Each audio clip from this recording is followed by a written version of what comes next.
रात 9 बजे।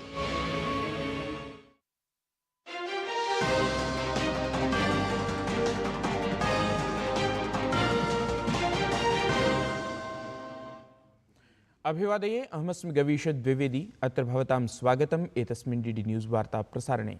आदौ प्रमुखवार्ताः। कोलकाता बलात्कार हत्या प्रकरणे शीर्षन्यायालये अद्य भवेत् वादश्रवणं। तावत् स्वास्थ्यमन्त्रालयेन केन्द्रप्रशासनस्य सकलेषु अपि चिकित्सालयेषु सुरक्षाव्यवस्थां समेधयितुं स्वीकृतिः प्रदत्ता। स्वास्थ्यसेवानां महानिदेशकस्य नेतृत्वे एका समितिः चिकित्सालयसुरक्षा सुविधाविषयाणां कुर्यात् निरीक्षणम्।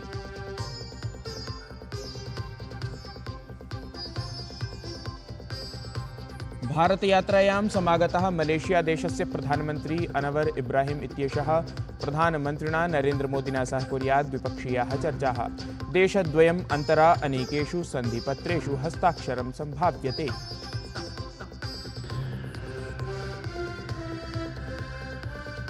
भारत जापान देशयोः मिथः द्विपक्षीयस्तरीयाः मन्त्रिस्तरीयाः वार्ताः अद्य।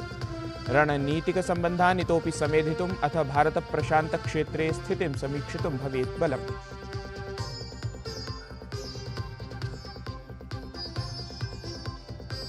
जम्मूकाश्मीरे प्रथमचरणाय 24 विधानसभासनेभ्यः अद्य प्रकाशिता स्यात् अधिसूचना।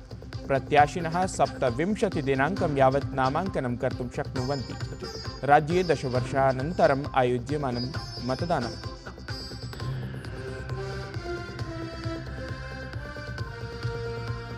जगतः शीर्षक्रीडकः यानिक सिनर इत्येषः विजितवान् सिनसिनाटी मास्टर्स इति प्रतियोगितापुरस्कारं। निर्णायकचक्रे फ्रांसेस् टियाफो इत्यमुं पराजितवान्।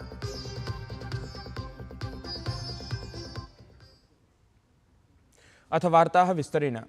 कोलकाता बलात्कार हत्या प्रकरणे शीर्षन्यायालये अद्य वादश्रवणं भवेत्। अत्रान्तरे स्वास्थ्यमन्त्रालयेन केन्द्रप्रशासनस्य सकलेषु अपि चिकित्सालयेषु सुरक्षाव्यवस्थां समेधितुं स्वीकृतिः प्रदत्ता अस्ति। स्वास्थ्यसेवानां महानिदेशकस्य नेतृत्वे तत्र एका समितिः अपि संघटिता अस्ति, या हि खलु चिकित्सालयसुरक्षा सुविधाविषयाणां निरीक्षणं कुर्यात्।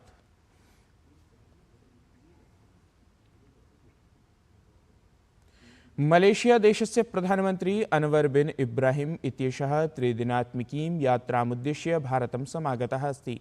गतदिने दिल्ली विमानपत्तनस्थले तदीयं पारम्परिकरीत्या स्वागतं समाचरितं गतम्। प्रधानमन्त्रिणः नरेन्द्रमोदी इत्येतस्य निमन्त्रणं स्वीकृत्य भारतं समागतः अनवर बिन इब्राहिम इत्येषः अद्य प्रधानमन्त्रिणा नरेन्द्रमोदिना सह द्विपक्षीयाः वार्ताः समाचरेत्। अत्रान्तरे सः राष्ट्रपतिपदासीनां द्रौपदी मुर्मुवर्याम् अथ विदेशमन्त्रिणं डॉक्टर एस जयशंकरम् अपि मेलिष्यति। प्रधानमन्त्रित्वेन अनवर इब्राहिम इत्यस्य एषा प्रथमा भारतयात्रा अस्ति। तदीयेन यात्रामाध्यमेन भारत-मलेशिया इति देशद्वयोः मध्ये द्विपक्षीयाः सम्बन्धाः सुदृढाः भवेयुः इति आशा अस्ति। अवधेयं यत् भारतं मलेशियादेशाय पर्यटनस्य पञ्चमबृहत्तमस्रोतत्वेन अस्ति। तत्रैव मलेशियादेशः आसियान् समूहे भारतस्य तृतीयः वाणिज्यसहयोगित्वेन विद्यते।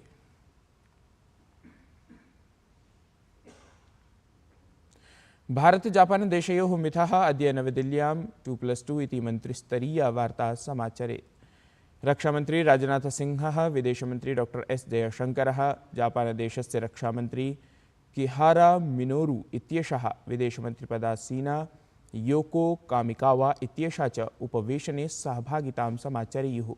द्विपक्षीयवार्तावधौ अथ 2+2 इति उपवेशनावधौ मन्त्रिणः द्विपक्षीयसहयोगस्य समीक्षां कुर्युः। सहैव उभयोः देशयोः मध्ये सम्बन्धानाम् इतोपि सुदृढीकरणाय बलं तत्र प्रदास्यते। इतः पूर्वं प्रधानमन्त्री नरेन्द्रमोदी जापानदेशस्य रक्षाविदेशमन्त्रिणौ मिलितवान्। जम्मूकाश्मीरे निर्वाचनम् आलक्ष्य प्रथमचरणपराय मतदानाय अद्य अधिसूचना प्रकाशिता भवेत्। 24 विधानसभासनेभ्यः तावत् अधिसूचना अद्य प्रकाशिता स्यात्। प्रथमचरणे अनन्तनाग, शोपियां, कुलगाम, रामबन, किश्तवाड़, डोडा इत्येतेषां जनपदानां 24 विधानसभासनेषु मतदानं भवेत्। निर्वाचनायोगस्य अनुसारम् एतस्य मासस्य 27 दिनाङ्कपर्यन्तं प्रत्याशिनः नामाङ्कनं कर्तुं शक्ष्यन्ति। अवधातव्यमस्ति यत् राज्ये 10 वर्षाणाम् अनन्तरं निर्वाचनं भवेत्। ग्लोबल साउथ इत्येतस्य 15 देशानां 30 स्वास्थ्यनीतिनिर्मातारः अथ विशेषज्ञाः भारतं समागताः सन्ति। प्रवर्तमानमासस्य 22 दिनाङ्कं यावत् भारतयात्रारतस्य प्रतिनिधिमण्डलस्य विदेशमन्त्रालयेन सामाजिके सञ्जालपटले स्वागतं समाचरितम्। अत्रान्तरे एक्स इत्यत्र विदेशमन्त्रालयस्य प्रवक्ता लिखितवान् यत् भारतं ग्लोबल साउथ इत्येतस्य स्वास्थ्यनीतिनिर्मातॄणाम् अथ विशेषज्ञानां स्वागतं करोति। विदेशमन्त्रालयः स्वास्थ्यमन्त्रालयेन अथ भारतीय फार्माकोपिया कमीशन इत्यनेन सह सम्मिल्य 15 देशानां 30 स्वास्थ्यनीतिनिर्मातॄणाम् अथ विशेषज्ञानां भारतस्य यात्रां समायोजयति। स्वास्थ्यमन्त्री जेपी नड्डा कार्यक्रमं समारब्धवान्। यात्रावधौ नीतिनिर्मातारः अथ विशेषज्ञाः भारतीयसमकक्षेण सह सहयोगं समालक्ष्य चर्चां करिष्यन्ति। केन्द्रीयः स्वास्थ्यमन्त्री जेपी नड्डा उक्तवान् यत् भारतं मलेरिया, टीबी, HIV इत्येतेषां रोगाणाम् उन्मूलनाय प्रतिबद्धम् अस्ति। नवदिल्ल्यां 15 देशानां नीतिनिर्मातॄणाम् अथ औषधनियामक इत्येतेषाम् एकम् अन्ताराष्ट्रियं प्रतिनिधिमण्डलं सम्बोधयन् स्वास्थ्यमन्त्री कथितवान् यत् भारतं विकासपथि अग्रेसरतां देशानां स्वास्थ्यावश्यकता प्रपूर्त्यर्थं प्रतिबद्धमस्ति। अथ भारतं जगति 200 देशेभ्यः औषधानि प्रापयति। अत्रान्तरे स्वास्थ्यमन्त्री औषधसुरक्षानिरीक्षणार्थम् आङ्किकीयं मञ्चमपि राष्ट्राय समर्पितवान्। Our generic drugs help to treat diseases like malaria, HIV/AIDS and tuberculosis, which are usually considered as health problems of the developing countries. And India is committed for the continued support for eradication of these disease conditions. This contribution underscores India's commitment to the global health and its responsibility in bridging the healthcare gap in the developing nations. राष्ट्रपति पदासीना द्रौपदी मुर्मुः अद्य ऐषमः राष्ट्रीय भूविज्ञान पुरस्कारान् प्रदद्यात्। नवदिल्ल्याः राष्ट्रपतिभवने सांस्कृतिककेन्द्रे एते प्रतिष्ठितपुरस्काराः भूवैज्ञानिकेभ्यः प्रदास्यन्ते।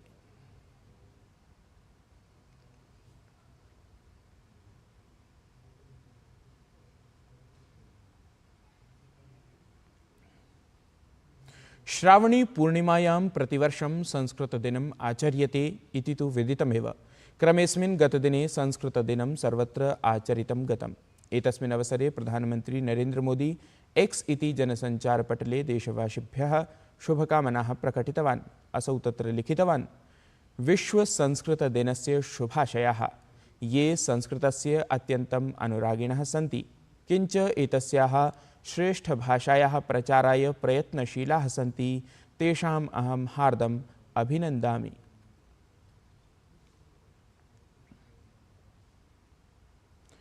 तत्रैव प्रधानमन्त्री संस्कृतभाषायाः विशेषताख्यापकं चलच्चित्रम् एकं प्रकाशितवान्।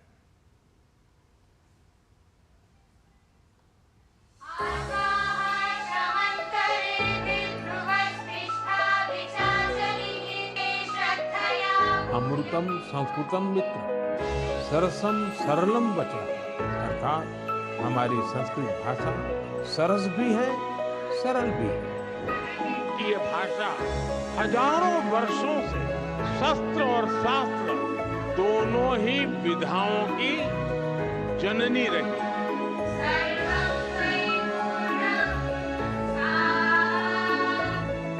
संस्कृत भाषा में ही ऋषियों के द्वारा वेद की ऋचाएं प्रकट हुई है।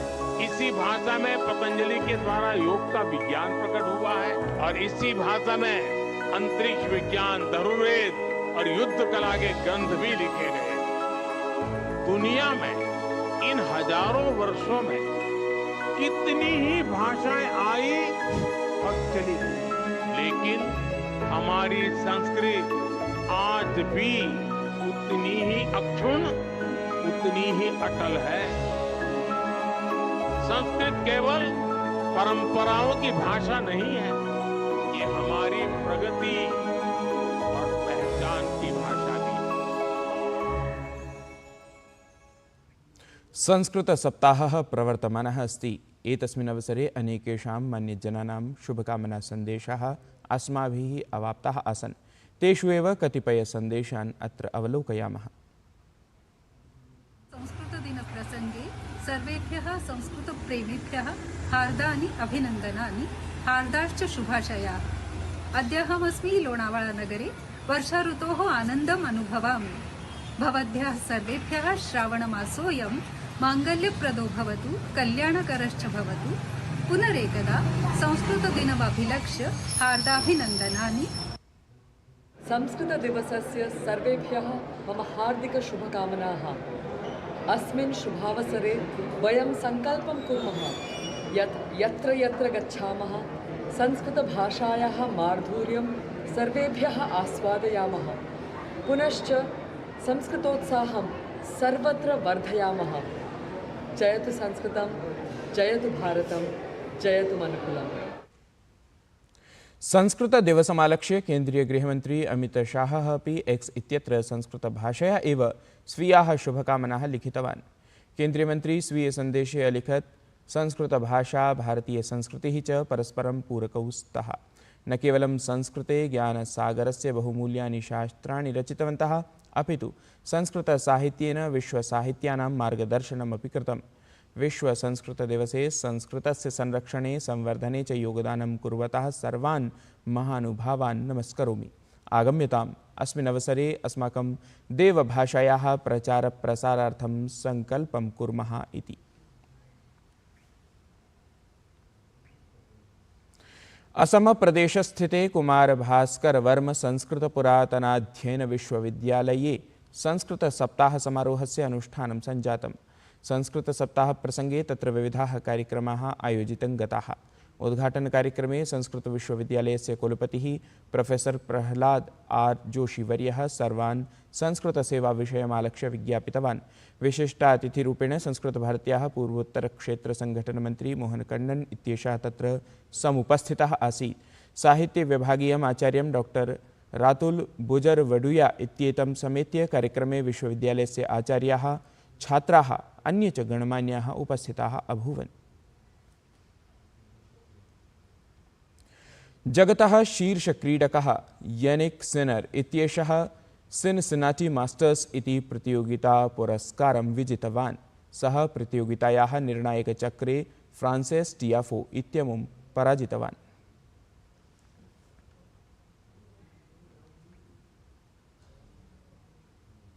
एतत् हि वार्तासंस्करणम् अधुना सम्पद्यते। अभिनवाभिः वार्ताभिः सह पुनः उपस्थास्यामः।